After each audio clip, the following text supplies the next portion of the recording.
Good afternoon, everyone. It is day 38, church in the time of quarantine. Yes, 38, you heard that right. It's also April 23rd, and on this day in 1791, James Buchanan, 15th President of the United States, was born. Probably more famous for the answer to the trivia question of which president preceded Abraham Lincoln, but happy birthday nonetheless, James. And in 1661, Charles II, it was his coronation on this day, so ending the Cromwellian, whatever that was, in England. So Charles II had his coronation today, so good job, Charles II. Okay, well, just a couple announcements. Said the other day that we're going to have a church cleanup day on May 2nd. That unless it rains, then it'll be on May 9th, but just get that on your calendar. And like I said, if you want to go and freelance, and not join the official party, you are more than welcome to do that.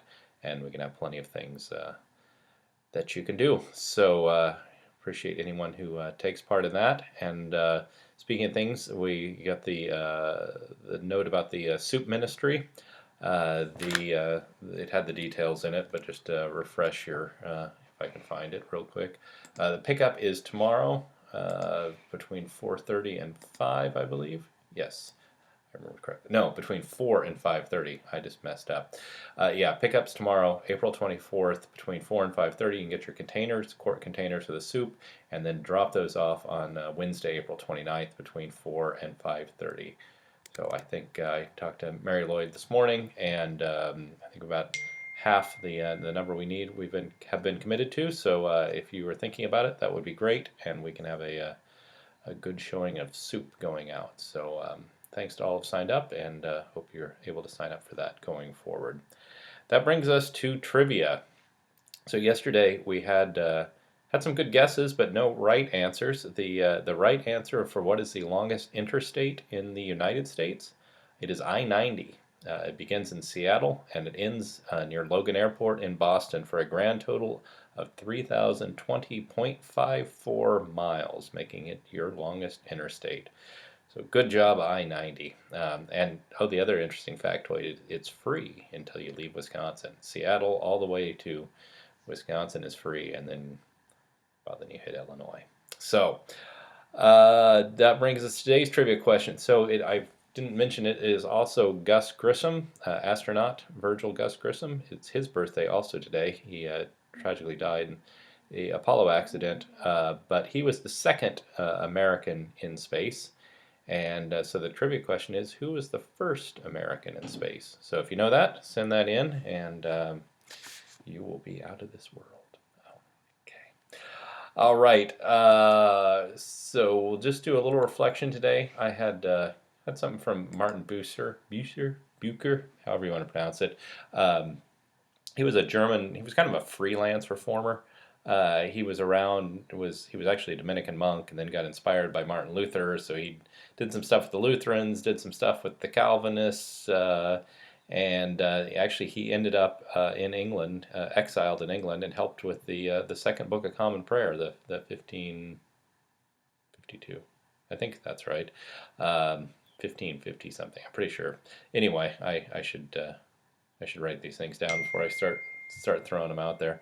But anyway, this I didn't have anyone in particular in mind or anything. I just kind of liked this quote from him. So here we go. What is made is intended to be useful to the one who made it. Its usefulness is limited, however. A pot is not able to help the potter to think and talk. In the same way, God's creatures can't help God be God. God will be God without any hindrance. In the same way, a barrel does not improve the understanding and language of a barrel maker. The potter may sell a pot, and the cooper a barrel.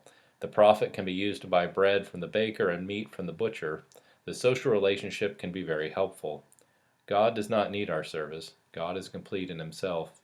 He can do without us. His divinity is independent of our existence. The reason God made us and all other creatures is to make his goodness known. He desires that whatever exists because of his goodness should recognize it and sing his praise. That is why we may be of service to him by serving others. Each creature has special gifts that can be used for the good of all creatures. The result is that God is praised everywhere. The psalmist sings to God, You are the good to everyone, and you take care of all your creation. The sun doesn't shine for itself, but for all God's creatures. The earth produces not for itself, but everything God made. All plants and animals are directed to use what they are, have, and can do toward usefulness to all others. So that is Martin Bucer today. We'll end with a prayer. I thought we'd do the prayer for young people because these are, I don't know, since I have a young person or young people in the house, and seeing there's no prom and there's no graduation and there's no all the usual rites of passage thing, I thought it might be good to pray for them. So, God our Father, you see your children growing up in an unsteady and confusing world. Show them that your ways give more life than the ways of the world, and that following you is better than chasing after selfish goals. Help them to take failure not as a measure of their worth, but as a chance for a new start. Give them strength to hold their faith in you and to keep alive their joy in your creation. Through Jesus Christ our Lord. Amen. Talk to everyone tomorrow.